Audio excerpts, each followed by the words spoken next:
Esta é a WBCQ, o rádio trazendo ao mundo a última chance, direto de Monticello, Maine, Estados Unidos. Crimes violentos, agitação política, instabilidade financeira. Tudo aponta para uma crise iminente, uma crise como nenhuma outra. Sintonize a rádio World Last Chance para saber como você pode se preparar espiritualmente para o que está por vir.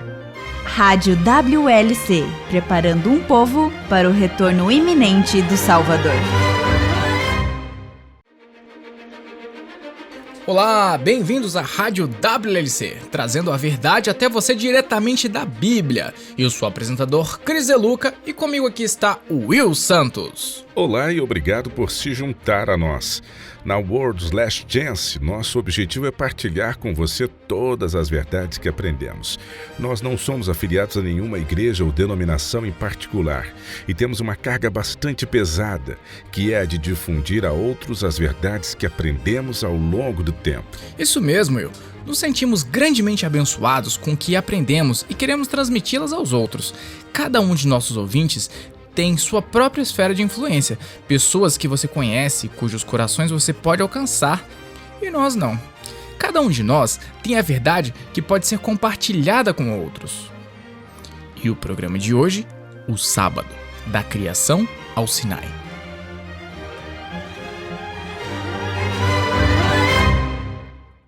Se você já teve a oportunidade de nos ouvir antes, você já sabe que nós da WLC preferimos usar o nome original de Deus, que é Yahweh ou Yah, e o nome do Filho, que é Yahushua. Se usarmos algum título, usaremos os títulos bíblicos de El, Eloá ou Adonai. Bem, eu tenho que admitir que eu estava muito...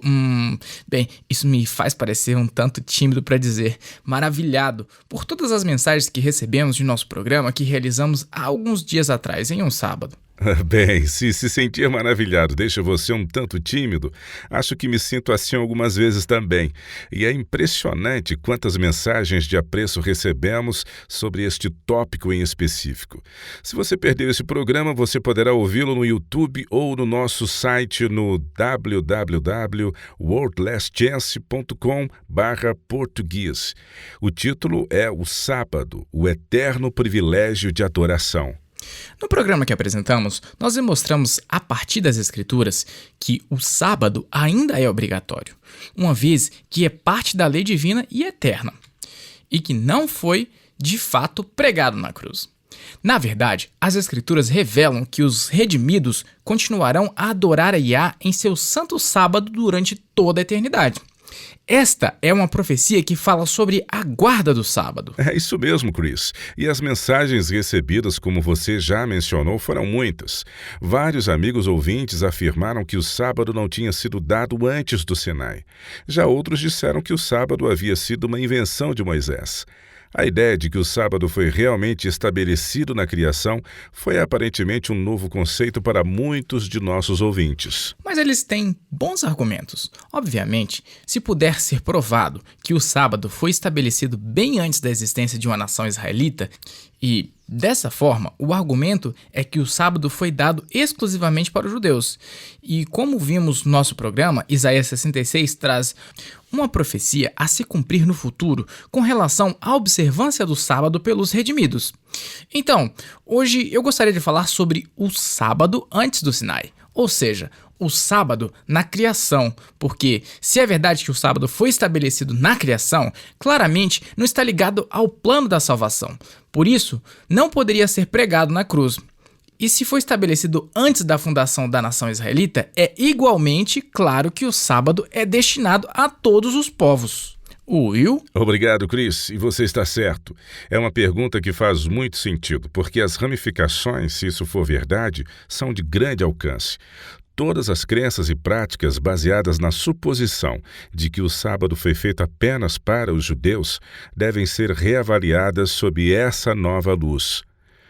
Os principais argumentos contra o sábado que foi estabelecido na criação é que o marco do sábado foi cravado no Sinai, ou foi uma invenção de Moisés. Então, é por aí que eu gostaria de iniciar nossa jornada. Vamos começar com o Sinai e seguir nosso caminho de volta à criação. No livro de Êxodo, capítulo 20, inicia-se com as palavras: Eu sou Yahweh, teu Eloá, que te tirei da terra do Egito, da casa da servidão. A partir daí passa-se a ser revelado os demais mandamentos, e é por causa desta declaração que abre a fala deste capítulo que muitos cristãos entendem que o sábado foi dado somente aos judeus. Mas lembre-se, este é o capítulo 20 de Êxodo. Se o sábado tivesse sido introduzido pela primeira vez, juntamente com os 10 mandamentos no Monte Sinai, não poderíamos encontrá-lo antes desse capítulo, certo? Certo. Ok, vamos voltar para Êxodo 16. Leia, por favor, Chris, para nós o versículo 1. Partiram de Elim, e toda a congregação dos filhos de Israel veio para o deserto de Sim, que está entre Elim e Sinai, aos 15 dias do 2º mês, depois que saíram da terra do Egito. Aqui temos uma data para considerarmos. Agora, nós sabemos que em Números 33, verso 3, que os filhos de Israel saíram do Egito no dia 15 do 1º mês, como também podemos confirmar em Deuteronômio 16:1, que eles partiram à noite. Então, com base no que você acabou de ler em Êxodo 16, os eventos deste capítulo acontecem um mês depois que eles deixaram o Egito. Estamos claros sobre isso? Sim, estamos. Ok, agora avance para Êxodo 19, leia o primeiro verso. Isso nos dá o contexto no qual os 10 mandamentos são relatados no capítulo 20. O que Êxodo 19:1 diz? Leia, por favor, Chris. No 3º mês da saída dos filhos de Israel da terra do Egito, no 1º dia desse mês, vieram ao deserto do Sinai. Então, 2 meses depois de deixarem o Egito, os filhos de Israel chegam ao Sinai, pois esta é a data dada em Êxodo 19. Voltando um pouco mais, chegamos a Êxodo 16, que nos remete a um mês depois que os israelitas saíram do Egito, e equivale a um mês antes mesmo deles porem os pés em frente ao Monte Sinai. Você tem todas essas datas na cabeça? Sim, tenho. Ok, agora leia por favor os versos 2 e 3 de Êxodo 16 para nós. Toda a congregação dos filhos de Israel murmurou contra Moisés e Arão no deserto. Disseram-lhes os filhos de Israel: Quem nos dera tivéssemos morrido pela mão de Yahweh, na terra do Egito, quando estávamos sentados junto às panelas de carne e comíamos pão a fartar. Pois nos trouxestes a este deserto para matardes de fome toda esta multidão. Nesta altura, o povo já havia sido liberto, mas o estoque de comida já havia se acabado. Em vez de expressarem fé, eles começaram a reclamar e a se queixar, acusando Moisés de levá-los para o deserto para morrerem de fome. Pois é, depois de tudo que eles já testemunharam e experimentaram, eles não poderiam, pela fé, ir até Iá e pedir por comida? Você não acha que eles deveriam ter aprendido a confiar pelo menos um pouco por tudo que eles já tinham visto e experienciado? Você pensaria que sim, mas Iá é um pai. Ele conhece nossas limitações e ele deu uma resposta muito amável. Leia o próximo verso para nós, Chris. Então disse Yahweh a Moisés: Eis que vos farei chover do céu pão. Pare aí neste ponto, Chris. Nesta parte do verso é o lugar onde o maná foi dado, uma vez que o povo não tinha comida e Iá proveu para eles. Mas o maná foi dado de uma maneira que revelaria o que estava em seus corações. Agora leia o restante do verso. Eis que vos farei chover pão do céu, e o povo sairá e colherá diariamente a porção para cada dia, para que eu ponha à prova se anda na minha lei ou não. Dar-se-á que ao 6º dia prepararão o que colherem, e será o dobro do que lhe colhem cada dia. Isso não é fascinante? O maná devia ser dado de tal maneira que o coração do povo pudesse revelar suas intenções, a fim de verificar se eles iriam andar em sua lei ou não. Que lei?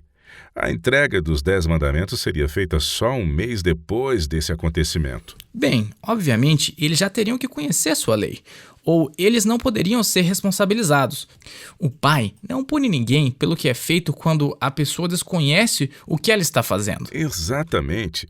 Assim, os israelitas deveriam colher o maná todas as manhãs antes de derreter sob o calor do sol. Eles também foram instruídos a não deixar nenhuma sobra. Todos os dias eles juntavam o suficiente para ser consumido naquele único dia.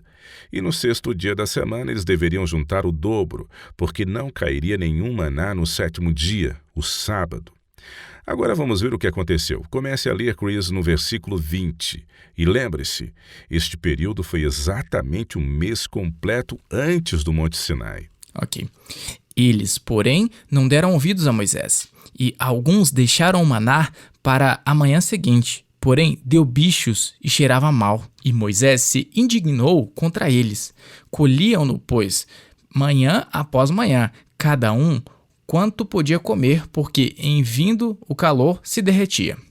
Ao 6º dia, colheram pão em dobro, 2 gômeres para cada um, e os principais da congregação vieram e contaram-no a Moisés.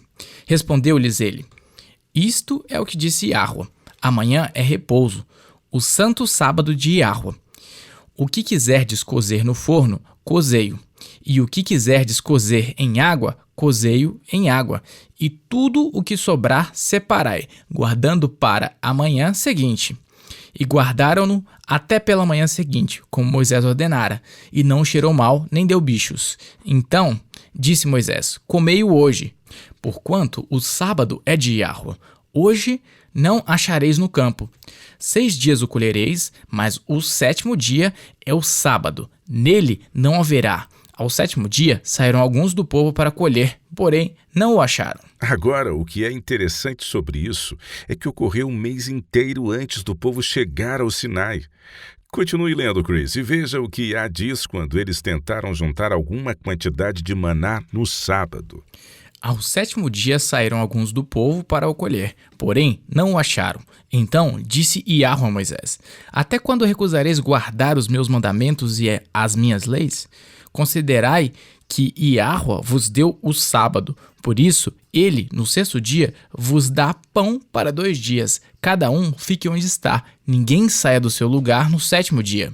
Assim descansou o povo no 7º dia. E esta não foi a primeira vez que os israelitas se depararam com um sábado. Quando Moisés voltou ao Egito depois de viver em Midian por 40 anos, ele ensinou aos israelitas que para receber as bênçãos de Iá, eles precisavam viver em conformidade com sua lei. Perceba que o sábado foi instituído na criação. Mas durante os anos de escravidão eles não puderam guardar esse dia. E uma vez, sob a direção de Moisés, eles começaram a guardá-lo novamente. De onde você consegue tirar esses detalhes? Porque eu não me lembro de ter lido isso na Bíblia. Está aqui na Bíblia, mas você não percebeu essa ideia devido à forma como isso foi traduzido. Leia Êxodo 5, versos 4 e 5. Então lhes disse o rei do Egito: Por que, Moisés e Arão? Por que interrompeis o povo no seu trabalho?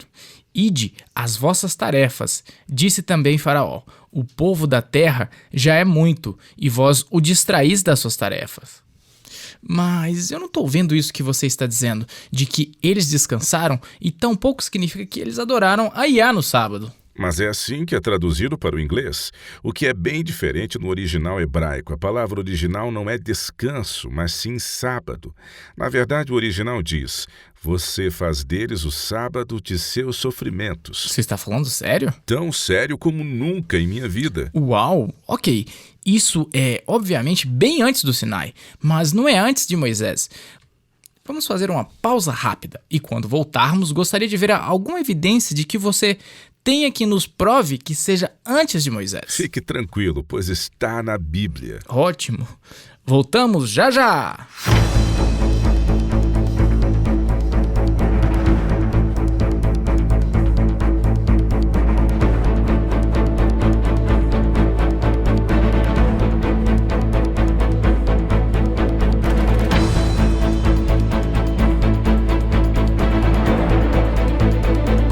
O amor divino é o amor eterno que brota do incrível coração de Iahua.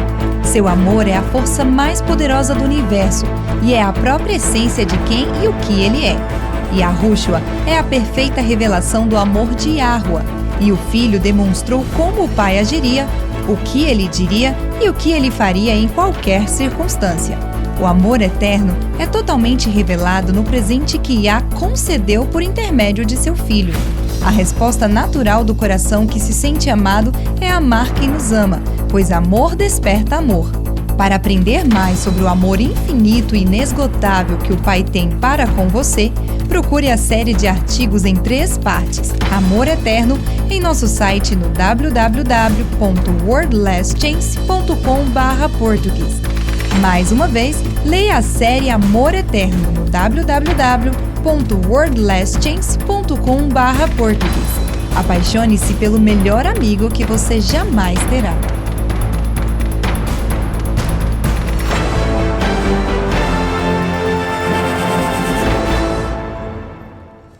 Hoje estamos falando sobre o sábado, no período do Monte Sinai, e retornando até a criação. Muitas pessoas dizem que a guarda do sábado só surgiu a partir de Moisés e, portanto, foi dado apenas para os judeus. Will, no entanto, tem nos mostrado como isso realmente aparece nas Escrituras antes do Monte Sinai. É isso mesmo, Chris. E como dissemos anteriormente, se pudermos estabelecer por meio das Escrituras que o sábado vem da criação bem antes mesmo de haver uma nação israelita, as implicações serão enormes. Isso significa que o sábado não foi simplesmente dado apenas para os judeus. E além disso, se o sábado foi instituído antes do pecado, então não poderia ter sido pregado na cruz. E você estava dizendo que o faraó, em Êxodo 5, estava acusando Moisés e Arão de manter os israelitas longe dos seus trabalhos, pois eles estavam guardando o sábado. Sim, na língua original o texto diz: você está fazendo com que eles descansem no sábado. Isso é fascinante, e você me surpreendeu com essa declaração, mas ainda está preso a Moisés. Nem todos dizem que o sábado foi estabelecido no Sinai, mas algumas pessoas simplesmente mencionam o nome de Moisés. Que provas, Will, você teria de que todos já tinham conhecimento do sábado e o observado antes de Moisés? E os patriarcas guardaram o sábado? Não há nenhum versículo bíblico que diga que Abraão guardou o sábado ou que Jacó adorou a Iá no 7º dia.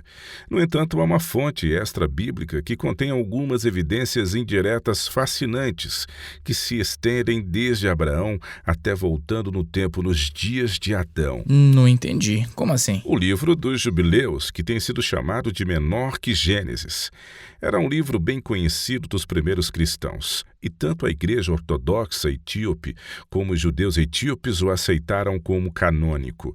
O que ninguém parece ter percebido, porém, é a conexão entre o sábado e como a cronologia é datada no livro dos Jubileus. O que você quer dizer com essa declaração? Os patriarcas viveram por centenas de anos, certo? Certo. Abraão não estava com 175 anos quando ele morreu? Isaac também tinha 180 ou 185 anos quando morreu. 180 anos? Mas isso não é nada comparado aos seus antepassados. Sim, Noé viveu algo em torno de 950 anos e Sem tinha 600 anos. E temos todos os antediluvianos que também viveram por centenas de anos. O livro dos Jubileus contém muitas informações sobre esses primórdios da história da Terra. Mas o que é fascinante é que refere-se à datação dos vários eventos pelos ciclos do Jubileu. Ciclo do Jubileu? O que é isso? Você poderia explicar para nós sobre estes ciclos? Claro que sim. O Jubileu é descrito por Moisés e era um ciclo de 49 anos. O 50º ano ficou conhecido como o Ano do Jubileu, no qual os escravos eram libertos.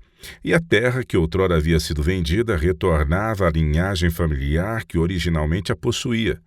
E era também um período de grande contentamento, em que a terra descansava e nenhum cultivo era feito. O caso que ninguém parece entender é o fato de que sem um sábado do 7º dia de descanso, não poderia haver um ciclo de jubileu, porque o ciclo do jubileu era uma junção de 7 ciclos sabáticos. Esses ciclos sabáticos foram 6 anos regulares. O 7º ano foi um ano sabático onde, novamente, a terra descansou e nenhuma cultura foi cultivada. Eu já ouvi falar sobre isso antes. Na verdade, eu li sobre um fazendeiro na Califórnia que decidiu fazer a mesma coisa, e seu rendimento de colheita foi astronômico. Bem, este ciclo é em si baseado no modelo de 6 dias de trabalho, seguido pelo 7º dia de descanso. Havia 6 anos de trabalho regular seguido pelo dia sabático, que ocorria no 7º ano, sendo então que o jubileu era o período sabático dos anos sabáticos. Depois de 7 ciclos de 7 anos cada, havia o ano do jubileu no 50º ano, o qual era indescritível. Eu consigo imaginar de como as pessoas viviam literalmente centenas e centenas de anos, pois ao utilizarem os ciclos do jubileu, eles se sentiam muito mais úteis em seus afazeres e na vida que eles levavam. Ah, isso é verdade.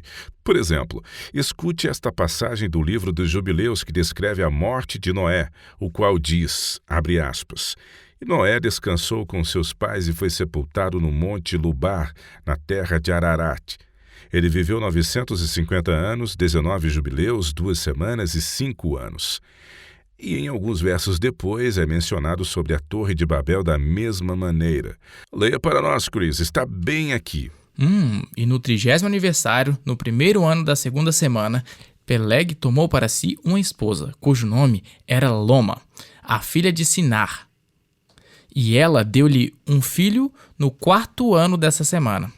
E ele chamou o seu nome de Hel, porque ele disse, eis que os filhos dos homens se tornaram maus pelo mau propósito de construir para eles uma cidade e uma torre na terra de Sinar. É uma maneira fascinante de calcular períodos longos.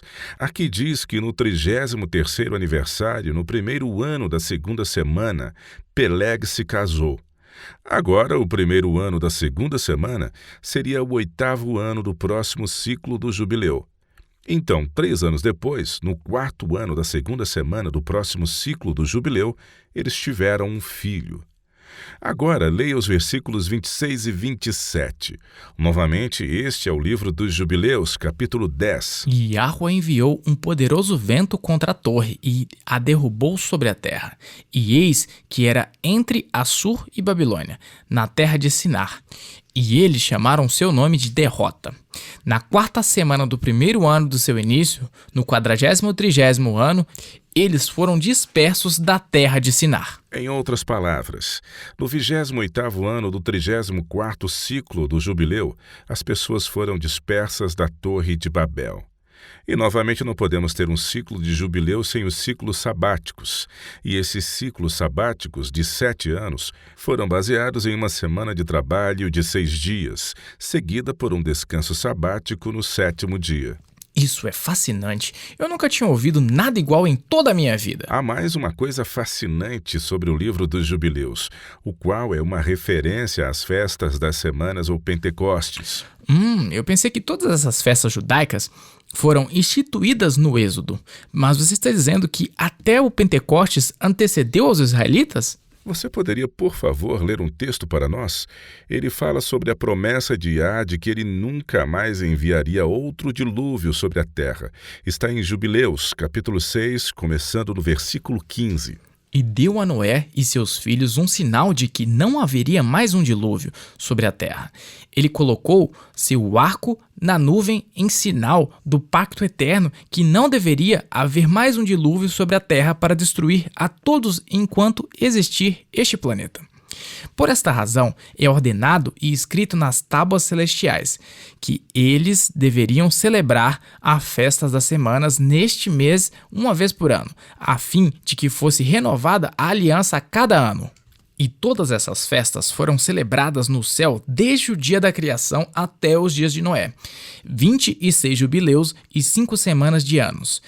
E Noé e seus filhos o observaram por 7 jubileus e 1 semana de ano, até o dia da morte de Noé.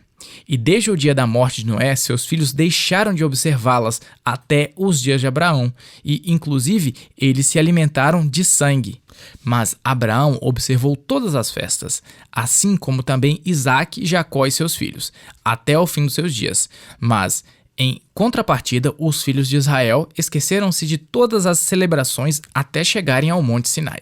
E ordene aos filhos de Israel que observem as minhas festas em todas as suas gerações, pois eu ordeno diante deles. Um dia no ano, neste mês, celebrarão as festas, pois é a festa das semanas e a festa dos primeiros frutos.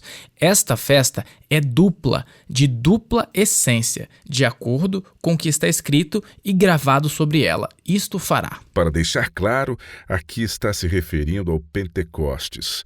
A festa das semanas é outro nome para o Pentecostes, o qual foi celebrado muito antes de haver uma nação israelita. Eu estou realmente intrigado por você dizer que foi celebrado no céu, mas muitas vezes nos esquecemos que o céu é o próprio lugar onde vivemos, com nossas histórias singulares, vivendo em um contexto onde existem seres que também adoram a Yah. Certo.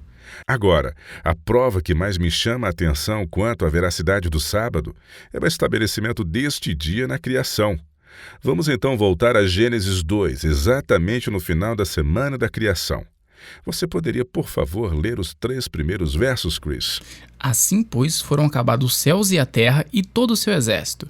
E, havendo Elohim terminado no dia 7º a sua obra que fizera, descansou nesse dia de toda a sua obra que tinha feito, e abençoou Elohim o dia 7º, e santificou, porque nele descansou de toda a obra que, como Criador, fizera. Quando lemos a Bíblia e quando procuramos palavras em concordâncias e dicionários bíblicos, esquecemos que várias conjugações da mesma palavra aparecem nas concordâncias e dicionários da Bíblia como 2 palavras diferentes. Esquecemos disso porque não é assim que funciona nos dicionários da nossa própria língua. Eu não entendi, Will, o que você quer dizer com isso? Bem, por exemplo, pegue a palavra bebe, beber ou bebida. É tanto um substantivo, uma pessoa, lugar ou coisa, como também um verbo. É uma ação. Você pode usá-la em uma frase de 2 maneiras diferentes? Você gosta de me colocar em maus lençóis, não é mesmo? Vamos ver. Eu não vou beber. Verbo. Aquela bebida estranha é escura. Substantivo, muito bom. Há muitos outros exemplos. Pegue a palavra fatia ou fatiar. Também é um substantivo e um verbo. Não se esqueça de fatiar, verbo, o bolo com fatias, substantivo, finas para que todos experimentem um pedaço. Certo. Agora, se você procurar a palavra fatiar ou a palavra beber no dicionário, elas aparecerão apenas uma vez e não aparecem como 2 palavras diferentes. Mas aparecem como sendo a mesma palavra e elas podem ser simplesmente tanto um substantivo como um verbo. É assim também com a palavra sábado. No hebraico é um substantivo e um verbo. A palavra sábado está no relato da criação, mas aparece lá em sua forma verbal, e é por isso que a tradução não foi feita no sentido mais apropriado de como ela significava. Porque em inglês simplesmente não temos a palavra sábado como um verbo. Vamos ler esta versão de Gênesis 2. Eu inseri a palavra sábado como um verbo, porque é assim que aparece no original. Vamos lá. Assim, pois, foram acabados os céus e a terra e todo o seu exército. E, havendo Elohim terminado no dia 7º a sua obra que fizera, sabatou nesse dia de toda a sua obra que tinha feito. E abençoou Elohim o dia 7º e o santificou, porque nele sabatou de toda a obra que como Criador fizera. Esta é a gênese dos céus e da terra, quando foram criados, quando Elohim os criou. Uau, é dessa forma mesmo? Sim, é. Mas veja, sabatou não é uma palavra em inglês, e foi por essa razão que os tradutores tiveram que usar outro vocabulário para descrevê-lo, usando assim a palavra descanso. De fato, se você procurar a palavra sábado em um dicionário bíblico ou em uma concordância, a conotação substantivo sábado, na verdade, vem da forma verbal e é a mesma palavra. Bem, talvez a língua hebraica não tivesse um vocábulo específico para a palavra descansar, e talvez sabadou foi realmente a palavra que eles usaram para descanso. É um bom ponto, mas não creio que ocorreu isso, e por certo eles tinham uma palavra que era o equivalente a descanso. Por exemplo, em Gênesis 18, Abraão viu que para ele, a princípio, pareceu 3 homens que passavam pela estrada próxima à sua casa. Ele correu até eles e os convidou a vir e sentar um pouco à sombra. Ele descreve a hospitalidade que gostaria de lhes oferecer, dizendo no verso 3, abre aspas, traga-se um pouco de água, lavai os pés e repousai debaixo dessa árvore. Ele não disse sábado embaixo dessa árvore? Não, e esta é uma palavra completamente diferente, sendo uma raiz principal sem conexão com a palavra sábado. Dessa forma, quando o autor de Gênesis estava escrevendo a história da criação, a ele não faltou palavras rebuscadas, muito menos vocabulário para descrever a palavra descanso se ele quisesse fazê-lo, quando ele disse que Elohim sabatou no 7º dia, ou da mesma forma no livro de Êxodo, quando o faraó estava reclamando que Moisés e Arão estavam fazendo o povo sabatar de seus trabalhos. Se eles estivessem simplesmente descansando, haveria uma palavra que pudesse ser usada para isso, mas não foi a opção que ele fez. Em vez disso, ele usou a forma verbal da palavra sábado. Elohim sabatou no 7º dia de todo o seu trabalho que ele havia feito, e abençoou o 7º dia e o santificou, porque nele sabatou de todo o seu trabalho. O sábado está bem aqui em Gênesis na forma verbal original da palavra. Pode conferir.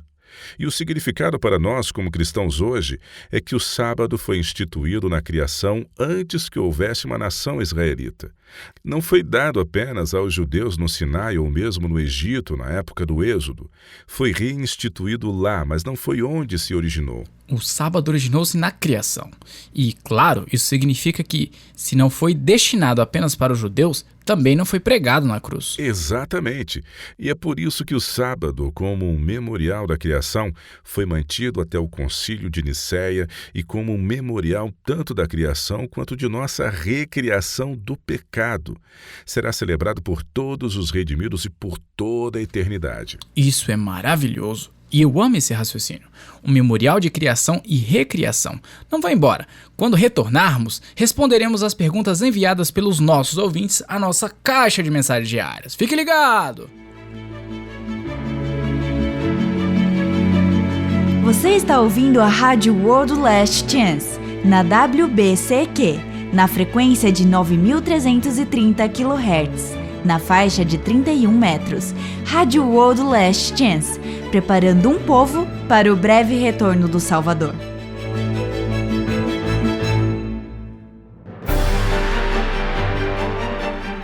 Pouco antes de sua morte, o Salvador predisse que todos os que seguem a verdade seriam perseguidos por sua fé. Apocalipse também revela que em um futuro próximo, leis criadas pelo homem procurarão usurpar a lei divina. Romanos 13 é uma passagem das Escrituras que será usada no futuro para coagir os cristãos a obedecer às leis humanas, violando assim a lei divina. Se alguém, em algum momento, tentar persuadir sua consciência citando Romanos 13, alegando que os governos em ação estarão sobre as ordens de Iá, como você responderia? O que você diria? Para uma compreensão mais clara sobre o verdadeiro significado de Romanos 13, acesse nosso site no www.wordlastchance.com/português e leia O Dever Civil do Crente. Mais uma vez, procure por O Dever Civil do Crente no www.wordlastchance.com/português. Nós temos um tema bastante interessante para a nossa primeira pergunta na nossa caixa de mensagens diárias. Niall Donnelly, da Irlanda, diz: minha esposa e eu gostamos de ouvir seus programas de rádio, de ondas curtas. Recentemente, meu irmão e eu tivemos uma discussão bastante acirrada sobre religião. Ele foi bem contundente em dizer que a causa principal de todos os problemas do mundo é a religião. Eu, como cristão, é claro, discordei dele. Mas isso me levou a pensar: o que você diz? A religião é a causa dos problemas do mundo? É uma questão interessante. Francamente falando, creio que vocês dois estão corretos da forma que vocês defendem seus argumentos. Eu acho que mais e mais pessoas estão culpando a religião pelos problemas do mundo nos dias de hoje. Recentemente, o relatório do US News & World organizou esse estudo que entrevistou mais de 21 mil pessoas de todo o mundo. A maioria das pessoas responderam dizendo que a religião era a, abre aspas, fonte primária da maioria dos conflitos globais de hoje, fecha aspas. Bem, as crenças espirituais certamente criam uma mentalidade em nós versus eles, e isto gera problemas inerentes. Niall, eu não posso te dar uma resposta direta se sim ou não, pois a verdade é mais complexa do que isso. Além disso, a resposta depende de como você define religião. Se você define religião como crença e idolatria por uma força ou forças sobrenaturais consideradas como criadoras e controladoras do universo, minha resposta é não, e aí então eu não concordo com seu irmão. Ao invés disso, a resposta tanto para os problemas quanto para as ajudas que você tem na vida são encontradas na religião. Por outro lado, se você definir a religião como um sistema institucionalizado, baseado na crença e na adoração, eu teria que concordar com seu irmão. E aí voltamos para aquela ideia do nós versus eles. Você não concorda? Sim, concordo. E é aí que surge o problema sabedoria, cura, paz. Há respostas e soluções para todos os problemas da vida e que podem ser encontradas na Bíblia. E essas respostas podem ser encontradas por meio de uma busca individual, por meio de um relacionamento espiritual com o nosso Criador. Eu ouvi dizer que Yah não tem netos e que ele só tem filhos e filhas. Esta é uma excelente maneira de clarificar o que estamos falando aqui, pois cada um de nós deve ter essa conexão pessoal com o Criador. A nossa experiência não deve ser por meio de nossos pais, de nossos cônjuges ou até mesmo de nosso pregador. E sim, temos que adquirir essa conexão com Yah de uma forma pessoal e então encontraremos uma saída para todos os problemas que o mundo hoje carece de solução. Como você pode ver, cada religião tem alguma verdade. Todas têm? Sério? Mas existem alguns sistemas de crenças bastante errados no mundo hoje. Não estou falando sério, mas poderia. Cada religião tem um princípio que envolve um tanto de verdade, por menor que seja, a qual o espírito de Yah pode, de alguma maneira, alcançar o coração do crente, pois não seria justo de outra forma. Sim, posso entender. Ao mesmo tempo, todas as religiões também contêm erros. E é nesse ponto que eu realmente concordo com o irmão de Nial. As pessoas que respondem à ação do Espírito Santo em seus corações, independentemente de sua religião, farão o que é certo porque é correto fazê-lo. Aqueles que querem ser bons e que querem fazer o que é certo são atraídos pelas verdades encontradas em cada religião. No entanto, o erro que é encontrado em cada religião é usado por pessoas más para justificar os atos perversos que eles querem pôr em prática de uma forma ou de outra. Então, nesse sentido, o irmão de Nial está correto. A religião organizada molda as crenças e, portanto, as práticas das multidões. Se você puder convencer as pessoas de que Deus quer que elas façam algo, você pode levá-las a fazer coisas que elas normalmente nunca fariam. Isso me lembra algo que Steven Weinberg disse. Weinberg é um físico teórico americano e ganhador do Prêmio Nobel de Física. E certa vez ele disse: a religião é um insulto à dignidade humana.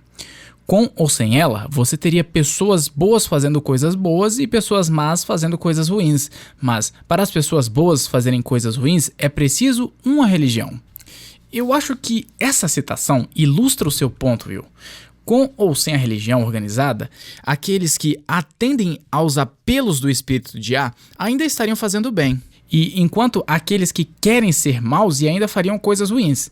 Mas o problema com a religião organizada, e o erro que todas essas religiões têm em suas doutrinas, é que isso pode convencer outras pessoas boas a fazerem coisas ruins. E é aí quando vemos pais amorosos que rejeitam uma criança que é gay. Você faz com que pessoas pacíficas entrem na cruzada ou participem da jihad, que é o empenho de conquistar uma fé perfeita.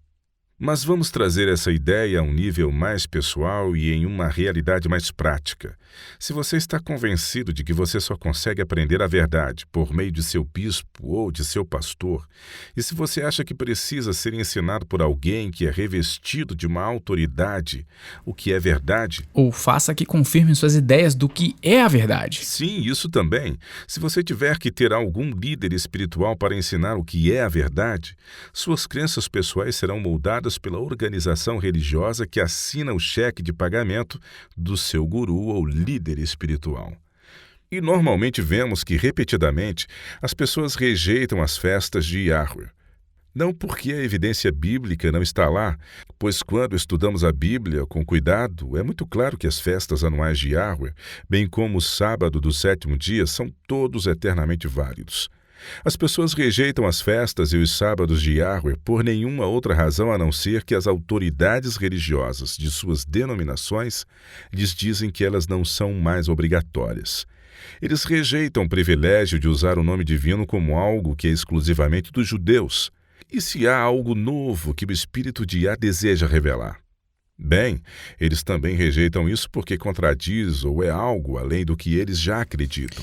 E eles entendem que o que eles já acreditam ser o suficiente para a salvação, ou de que seus líderes religiosos já os teriam ensinado, é aí que entram os laodiceanos. Exatamente isso. Então, em resumo, eu diria que as respostas para todos os problemas do mundo estão nas Escrituras. E para obter essas respostas, cada crente deve buscar a Yah por meio de estudos pessoais e individuais, suplicando pela iluminação do Espírito de Yah e o buscando por intermédio da oração. Você pode confiar em Yahweh para levá-lo a toda a verdade, porque ele prometeu fazer isso. Mas essas respostas não podem ser encontradas em religiões organizadas, porque elas manipulam as massas e, no pior das hipóteses, fazem com que seus seguidores acreditem no que elas pregam ou que se apeguem ao erro, fazendo com que eles rejeitem qualquer nova luz. Ok, então, vamos à próxima pergunta. Ela vem de Dinesha, do Sri Lanka. A pergunta é o seguinte: como você define o legalismo? O que é isso? É muito fácil em discussões espirituais discutir termos que não há uma definição correta, não é mesmo? Sim, e é bom ter uma noção clara do que esses conceitos realmente significam. Os legalistas deixaram de lado a misericórdia e a graça de Yahweh, e é bom lembrar que os fariseus eram legalistas. O legalismo ensina que podemos, por nossos próprios esforços, guardar a lei e que somos salvos aguardando. Agora, reconhecer a importância de guardar e obedecer à lei de Yahweh não é legalismo. Isso é verdade. Todo o universo é controlado por leis que vão desde as leis físicas até leis sociais. Se as leis da natureza, de repente, decidissem se rebelar, todos estaríamos em apuros. Com toda certeza estaríamos. São apenas seres humanos caídos e organizações que decidiram que podem desrespeitar a lei de Yah. Tiago resume muito bem a relação entre fé e obras, legalismo e graça. Você poderia ler para nós, Chris? Está em Tiago 2, versos 17 a 26. Assim, também a fé, se não tiver obras, por si só está morta. Mas alguém dirá: tu tens fé, e eu tenho obras. Mostra-me essa tua fé sem as obras, e eu, com as obras, te mostrarei a minha fé. Isso é bastante profundo. Então ele continua, abre aspas: crês tu que Deus é um só? Fazes bem, até os demônios creem e tremem. Queres, pois, ficar certo, homem insensato, de que a fé sem as obras é inoperante? Não foi por obras que Abraão, o nosso pai, foi justificado quando ofereceu sobre o altar o próprio filho Isaque? Vês como a fé operava juntamente com as suas obras?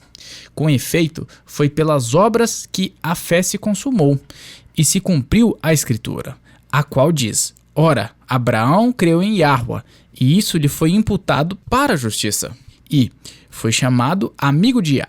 Verificais que uma pessoa é justificada por obras e não por fé somente. De igual modo, não foi também justificada por obras a meretriz Raabe quando acolheu os emissários e os fez partir por outro caminho? Porque, assim como o corpo sem espírito é morto, assim também a fé sem obras é morta. O legalismo diz: eu posso me salvar pelas minhas obras.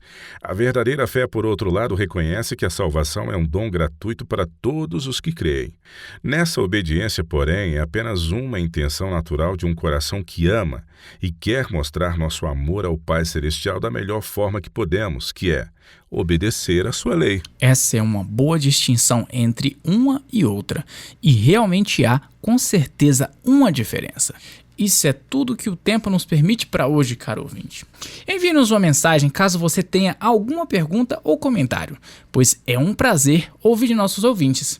Para isto, basta ir ao nosso site www.worldlastchance.com/português e clicar no ícone Rádio WLC. Mais uma vez, acesse www.worldlastchance.com/português e clique no ícone Rádio WLC.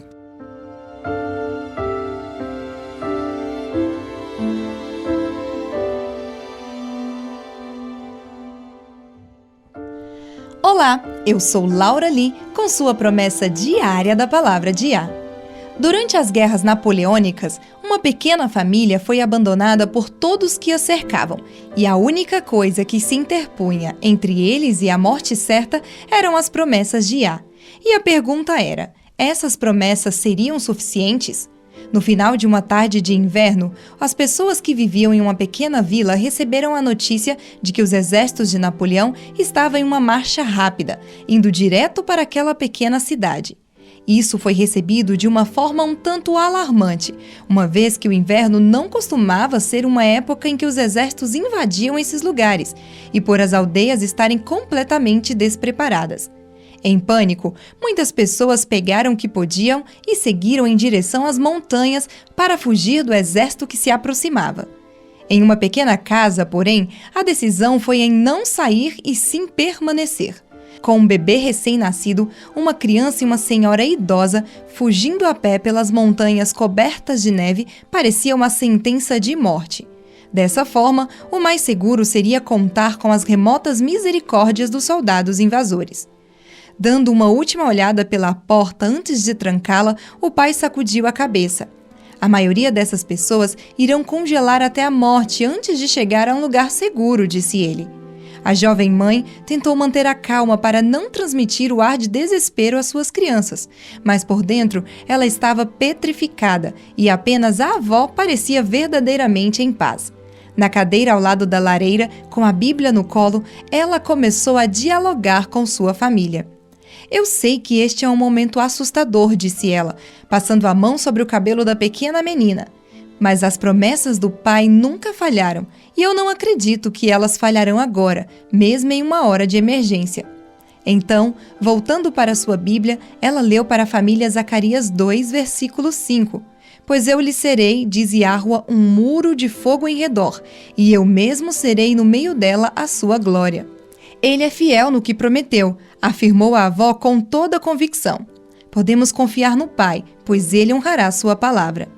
As horas passavam lentamente e as crianças acabaram adormecendo, mas os adultos estavam em alerta total e muito tensos para que pudessem dormir. Pouco antes da meia-noite, os primeiros sonidos advindos dos instrumentos tocados pelo pelotão marcial puderam ser ouvidos por eles. A jovem mãe chorou baixinho, agarrada ao marido de rosto sombrio, e a avó simplesmente agarrava-se à sua Bíblia com mais força. Seja para nós nossa parede de proteção, pai, ela murmurou. Proteja-nos, seja nossa proteção e nosso abrigo. Não demorou muito para que os sons terríveis e angustiantes atingissem os ouvidos dos atentos adultos, amontoados dentro de uma pequena casa. Casas queimando, homens e mulheres gritando e sussurrando, crianças chorando. O Senhor é o nosso escudo e fortaleza, foi o que os lábios da idosa senhora moveram-se em um sussurro quase que silencioso. Os sons horripilantes pareciam não ter fim, até que pouco antes do amanhecer, um ruído como nada igual alcançou seus ouvidos, e um silêncio absoluto pôde ser presenciado. Todos naquela pequena vila estavam mortos? A família não ousava se mexer.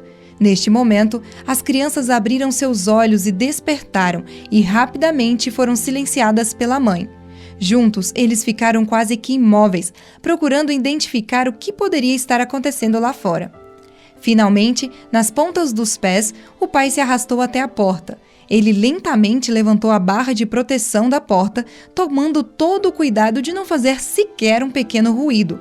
Ele abriu a porta lentamente e olhou para fora. Ao abrir totalmente a porta, e em uma voz exultante ele exclamou: "Mãe, lá está a sua fortaleza. Olhe para que o Pai construiu para nos proteger." Como que uma parede de alto a baixo, tanto no teto como nas escadas, uma cortina reluzente de cor branca. Durante a noite, a neve havia coberto completamente o telhado e as paredes da pequena casa, protegendo-a totalmente dos soldados invasores. O pai cumpriu sua palavra. Em face da morte certa, ele tinha sido um muro a protegê-los, exatamente como ele havia prometido. Em situação de emergência, é normal ter medo, mas deixe que o seu medo leve-o para perto do pai e não para longe dele. Seu momento de fraqueza é a oportunidade de que Yah precisa para se aproximar de você. Não deixe sua fé desapontá-lo só porque você não sabe quais os planos que Yah tem para te levar à salvação, pois seu negócio é encontrar uma maneira de fazer com que você encare as dificuldades e os perigos, e nossa parte é só a de confiar. Não há nenhuma possibilidade de que Yah não consiga cumprir suas promessas. O perigo que corremos é que, quando estamos com medo, nós permitimos que nossa fé se desfaleça e nos distanciamos dele. Recebemos grandes e preciosas promessas. Vá e comece a reivindicá-las.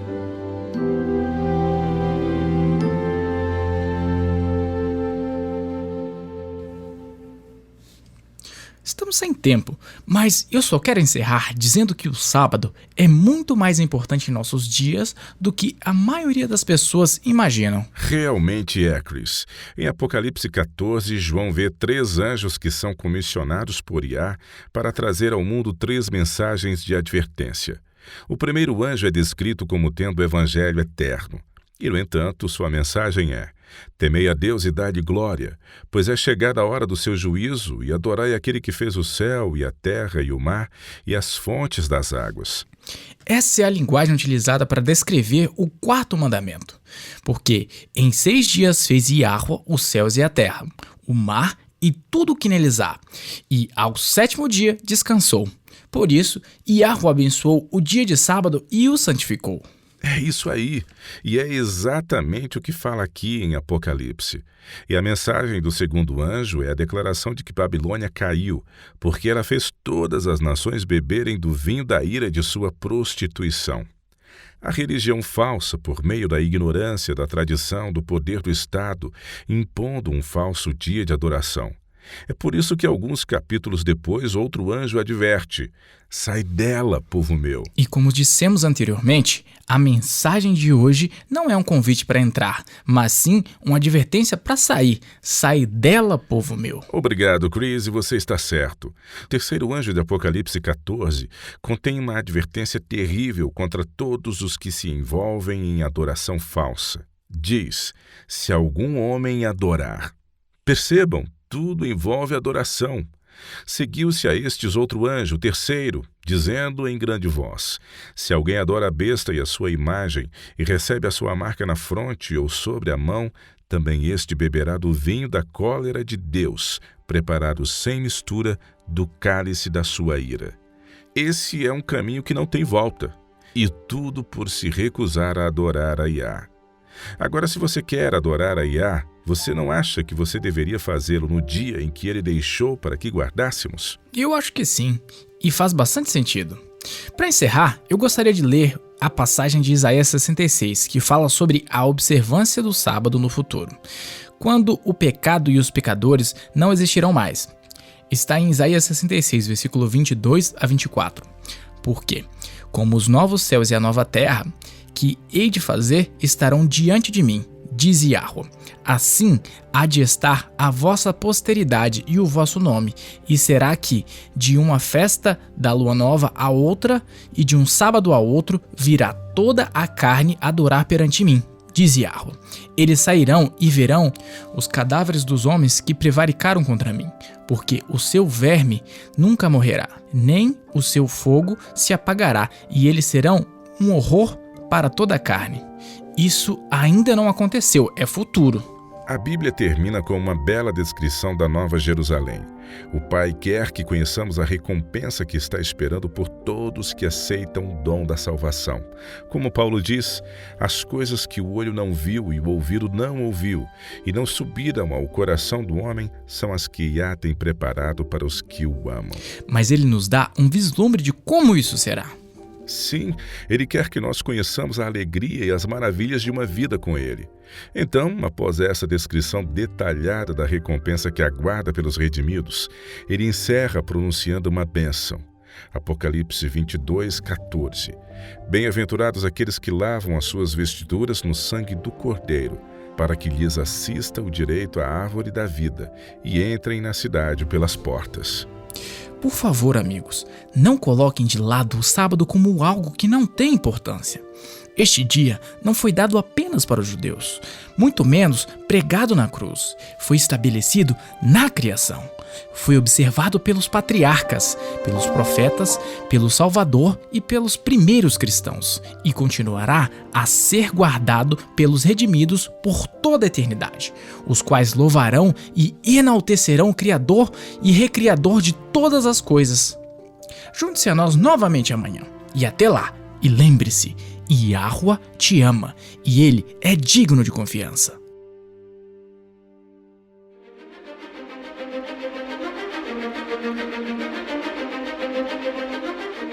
Você ouviu a rádio WLC. Este programa, bem como os episódios passados na rádio WLC, estão disponíveis para download em nosso site. Eles são excelentes para compartilhar com amigos e em estudos bíblicos. É também um recurso fantástico para aqueles que realizam seus cultos a Yahuwah, sozinhos ou com a família. Se você deseja ouvir os programas da rádio WLC, visite nosso site no www.worldlastchance.com/português. Clique na opção WLC Rádio na parte superior esquerda da página inicial. Isso permitirá que você baixe os episódios no seu idioma preferido. Há também artigos e vídeos disponíveis em diversos idiomas. Participe conosco novamente amanhã com uma nova mensagem cheia de verdade na WBCQ, em 9.330 kHz, na faixa de 31 metros. Rádio World Last Chance, preparando um povo para o breve retorno do Salvador.